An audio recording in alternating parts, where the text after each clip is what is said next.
वहाँ पे मुझसे टायर खुलवाते थे, मुझको मारते थे, मेरे कपड़े उतार के मारे, मेरे नाखून उखाड़ लिए गए, यहाँ तक कि मुझे खाना भी नहीं मिलता था। अगर आपके घर की स्थिति खराब है और आप दलालों के चक्कर में फंसकर सऊदी, दुबई, ओमान, कतर जैसे देश में कमाने के बारे में सोच रहे हैं तो इस वीडियो को जरूर देखें। तो मेरा नाम आरिफ है, हमको बुलाया था इस तरह के काम में एजाज ने, जो दुबई का है, और भी बहुत से लोग इसमें इन्वॉल्वमेंट है।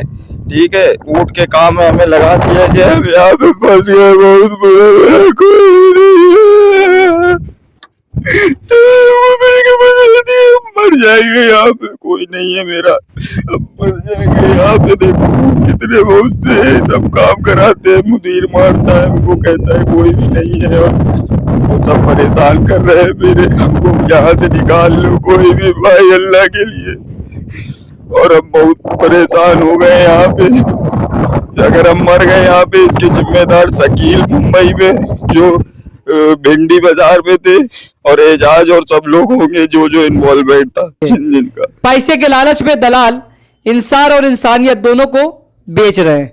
पहले ये शब्द सुनिए, जब कानपुर के रहने वाला आरिफ अपना परिवार छोड़कर 3000 किलोमीटर दूर पैसे कमाने सऊदी अरब गया। जब आरिफ सऊदी पहुंचा तो उसको पता चला उसे वहां बेच दिया गया। एक रात जब आरिफ ने वहां से भागने की कोशिश की तो वहां मौजूद फर्दिया नाम के शख्स ने AK-47 दिखाया और बोला, अगर तू यहां से भागा तो अपने देश कफन से लिपट कर जाएगा। कानपुर के थाना नवस्ता क्षेत्र मछरिया के रहने वाले आलमगीर अंसारी चप्पल के कारीगर हैं। उन्होंने अपने परिवार की आर्थिक स्थिति सुधारने के लिए बड़े बेटे आरिफ अंसारी को सऊदी भेजने की योजना बनाई।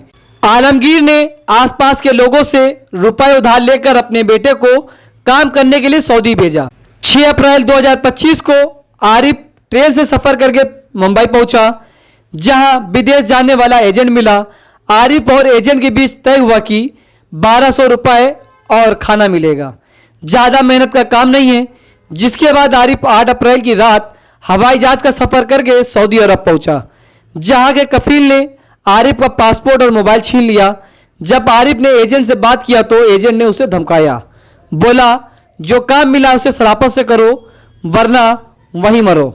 जिसके बाद से लगातार आरिफ को सऊदी में यातनाएं दी गई, नाखून उखाड़े गए, बेरहमी से पीटा गया, बंदूक दिखाकर डराया गया, दोगुनी मजदूरी करवाकर खाना नहीं दिया गया। आरिफ दर्द से कर्रा रहा था। आरिफ ने 19 दिन यातनाएं झेली। उसके बाद आरिफ ने सोचा, मरना ऐसे भी है, मरना वैसे भी है, एक बार यहां से भागने की कोशिश करते हैं। जिसके बाद आरिफ ने 6 पानी की बोतल बैग में डाला और रात का 11 बजे वहां से भाग निकला।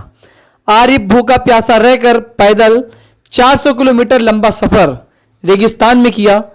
रास्ते में आरिफ को 3 जगह कटीले तार मिले जिसमें करंट थे, लेकिन आरिफ ने हिम्मत नहीं हारा और तार पार कर लिया। तार पार करने के दौरान आरिफ का जूता जलकर खाक हो गया। आरिफ को 13 दिन बाद रेगिस्तान किनारे एक बस्ती दिखी। आरिफ वहां पहुंचा, लोगों से मदद मांगी। क्षेत्रीय लोगों ने अबू नायफ नाम के एक पुलिस अधिकारी को सूचना दी। जब अबू नायफ ने आरिफ का दर्द सुना तो अबू नायफ ने आरिफ के परिवार से आरिफ की बात करवाई और आरिफ की मदद करके सऊदी से कानपुर भेजने के बाद अबू नायफ ने चैन की नींद ली। जब आरिफ कानपुर स्थित मछरिया पहुंचा तो उसका परिवार आरिफ को देखकर बिलख पड़ा। जब से आरिफ कानपुर आया है तब से डरा सहमा है। आरिफ का कहना है कि वह देश छोड़कर अब कहीं बाहर कमाने नहीं जाएगा। स्वस्थ होने के बाद आरिफ यही काम ढूंढेगा। आरिफ ने सरकार और पुलिस से मदद की गुहार लगाई है। फिलहाल कानपुर पुलिस ने 2 आरोपी अयाज और शाहरुख के खिलाफ FIR दर्ज करके जांच शुरू कर दी है। मेरा नाम आरिफ अंसारी है। आप सऊदी गए थे, वहां पे आपके साथ क्या हुआ? मैं यहाँ से 8 अप्रैल को मुंबई से छत्रपति से निकला। 6 तारीख को मैं कानपुर से निकला, मुंबई पहुंचा 8 अप्रैल को। 8 अप्रैल के बाद मेरी टिकट थी, तो मैं नाइट की 2 बजे की टिकट थी। फिर मैं सऊदी अरब पहुंचा तो मैं रोमा ले जाया गया, एयरपोर्ट से सीधा रोमा। रोमा में कफिल ने मेरा पासपोर्ट और मेरा फ़ोन दोनों छीन लिया। उसके बाद जब मैंने एजेंट से बोला कि तुमने किस लोकेशन पे मुझे भेज दिया है, तो उसने बोला लोकेशन से क्या लेना देना है, तुम्हें तो काम करना है। फिर उसके बाद मैं वहाँ से उन लोग ने मुझसे बोला कपड़े बदलो, फिर रात में मुझे घरा ले गए रेगिस्तान में, जिस जगह मैं 19 दिन रहा। वहाँ पे मुझसे टायर खुलवाते थे, मुझको मारते थे, मेरे कपड़े उतार के मारे, मेरे नाखून उखाड़ लिए गए, यहाँ तक कि मुझे खाना भी नहीं मिलता था। और मैं इतना परेशान हो गया वहाँ पे कि वहाँ से बोलते थे कि ऊँट को खाना दो, ऊँट का चारा दो, और चाय बनाओ, कहवा बनाओ, साफ सफाई करो, और गन दिखा के मुझको जो है डराते थे, आप बोलते वहाँ थे। से कैसे बच के निकले? जी, मैं रात में 19 दिन के बाद रात में मैंने कैसे तैसे हिम्मत जुटाई, और मैंने 6 बोतल पानी अपने बैग में रख के रेगिस्तान में रात में मैं वहाँ से भागा हूँ। और मैं वो रात नहीं भूल सकता हूँ जिस रात से मैं भागा हूँ। भागते हुए मैंने 11,000 लाइन के 3 बॉर्डर पार किए करंट के, जिसको पार करने का मेरे जूते तक जल गए। लेकिन मैं वहां से जब भाग कर निकला, निकलने के बाद मैं स्थानीय 400 किलोमीटर दूर भागता रहा। मैं उस रात में इतना भागा हूँ कि मेरा गला जो है प्यास से सूख गया था, और मेरी हालत बड़ी मतलब बेकार हो गई थी। फिर मैं वहाँ के स्थानीय लोग वो मुझे मिले, उन्होंने अपना फ़ोन दे के मेरे घर पे बात कराई, और उसके बाद 1 महीना उन्होंने अपने घर पर रखा और मुझे फ़ोन दिया, जो फ़ोन मेरे पास अभी यहाँ पे मौजूद है। वो फ़ोन ये है। फ़ोन देने के बाद मुझे जो है उन्होंने दम्माम सफर जेल से मुझे रवाना किया, जिसके ज़रिए मैं राजदूत के ज़रिए यहाँ पे आया हूँ।